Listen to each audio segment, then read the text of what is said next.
interplanetary beings, according to Ambassador Alberto Perego's theories. Italian diplomat and ambassador, consul Alberto Perego, who was the director of the Center for Civil Aviation's Electromagnetic Studies, and also a passionate researcher, stubbornly insisted on the existence of UFOs, flying saucers that is, and he believed that Earth had been around for centuries. They have been around our Earth for centuries. He also argued that these celestial beings, these interplanetary beings, these extraterrestrials, have absolutely no need to land on the surface of our planet, as they have wonderful auxiliary sensory organs that enable them to not only read people's thoughts from a distance, but also to know plans for expansionary land-based policies, but also plans for possible nuclear devastation. And now concerning reading people's thoughts, I want to tell you at the end of this video something very important that I asked one of our Christian Orthodox archimandrites of the Holy Mount Athos for you to know, okay? Now, according to Alberto Perego, he says aliens have huge bases and isles on the invisible side, bases and stations on the invisible side of the moon, the dark side of the moon, that is, the far side of the moon, just like Carl Sagan was theorizing that there could be. So they won't be detected by our telescopes, he says. And he and his team, mate George Andamansky, believed that aliens are anthropomorphic, that is, that they're like humanoids, thinking like us and inspired by superior moral values, even though they are extremely advanced in technology. He believes they have the same senses, probably above all, they have a well-developed brain. They use their own language of communication, but they also learn human languages easily thanks to radio and television. It sounds like the Starman with Jeff Bridges. You'll find that on YouTube. I've watched that like 10 million times already. Anyway, which planets do they come from? Obviously, they do not originate in our own solar system, but they do come from other distant systems to our Earth. But it's reasonable to ask why they should prefer our planet from so far away. Quite simply, perhaps because the Earth, even though it's tiny, is extremely miraculous, diverse, and alive, even in its most inhospitable places. So it's not excluded, according to Alberto Perego, that the observation of humans from these endowed heavenly creatures, why does he call them endowed heavenly creatures? I don't know, but satisfies their historical curiosity, as we might have done if we had some kind of time machines that would allow us to travel in the past. Of course, aliens, extraterrestrials that is, may have another purpose for studying us, but we are unable to know or perceive them. Interplanetary beings, as we can at least imagine, are a field of concern not only for scientists worldwide, but also for ordinary people.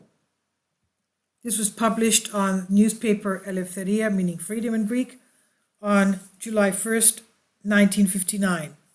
Now I want to tell you and warn you. This is something that the Apostle Paul has referred to in the Acts in the New Testament. He says, if anyone comes to you and gives you a different law from what our Lord Jesus Christ gives you, even if he's a prince from another world, why would he say that? A prince from another world? A prince would be strong, intelligent.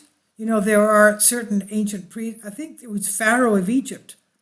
I think when Joseph went to see the Pharaoh of Egypt, from what I had read, the Pharaoh's throne had 72 steps, and nobody was allowed to come up to face with the Pharaoh unless he knew the language of every step. 72 languages.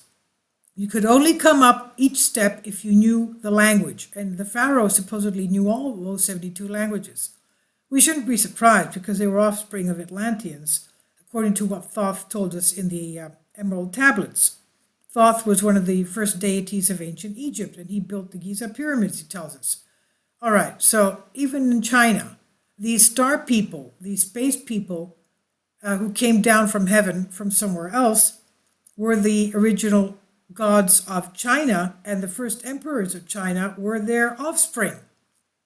Now, the Pharaoh had 72 steps towards his throne, and nobody could go up to him unless he knew those 72 languages of those 72 steps. And Joseph knew every single language because, of course, he was one of the blessed by God, obviously. But I want to tell you that the Apostle Paul also warned us of these beings. No matter who they are, if they give you some kind of another doctrine, you will not take it. You will just get behind me, say, just get behind me, Satan. And the other thing I want to talk to you about is reading the minds. I had asked this question to an Archimandrite, Father Nikon of Neaskiti of Mount Athos, when he had come here from to Athens from there to give us a sermon. And I asked him, can the evil one read our thoughts? He says, in no way can they do that. Only our Lord Jesus Christ can read your thoughts. They can try and guess what you're thinking, but the only one that can read your thoughts is God, our Lord Jesus Christ. So that's what I wanted to talk to you about. And something else that happened to a woman that I know that's very close to me. When she was praying, kneeling down on her bed, at the floor of her bed, you put a cross in front of you and you pray. And whatever happens during your prayer, don't be afraid. God knows that you're praying to him.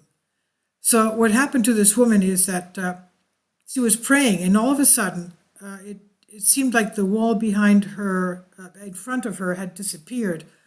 And she saw Christ sitting in front of her, and behind him was the evil one, a dark, terrible, menacing figure, crouched behind. And with her mind, she was, as she was praying, she saw Christ, and with her mind she said, as if saying to him, I see you, but I see the other bad one behind you. And he said, never mind. He waved and said, never mind, to me. And he pointed to his heart and said, to me. Everything you're saying comes to me, never mind him. So, our Lord Jesus Christ is so humble, so tender, so loving. He will come to our level. And as he said to us, even when you close your door and you're in your chamber, or room that is, I am there with you. So, I don't believe these things, no matter how anyone says to us, they can read your mind, they've got these advanced technology. Well, yeah, the Nephilim had that, we know that. But we are above them. That's what I wanted to tell you. Okay, so they can't read your mind. And just tell them to get behind me, Satan, stop bothering me. So that's what I want to tell you. Please leave your comments. Thank you so much for your support. God bless you.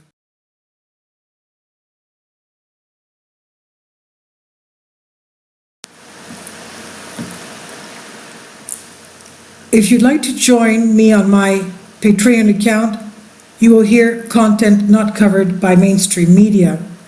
These riveting stories will be based on my research, and I will state my opinions and give my personal insight on diverse and controversial subjects and world events not covered by mainstream media, and not supported by YouTube guidelines. So whatever I have on my Patreon, most of those will not be on my YouTube channel. Please consider becoming a member today. More of the most significant and important videos will be on my Patreon channel. Your support helps me to continue my research and keeps this YouTube channel alive. And we depend on your support, your generous charity, because we help economically challenged families here in Athens, Greece, in Kapota, and we also help the young generation with university tuition and the community around our church. Thank you.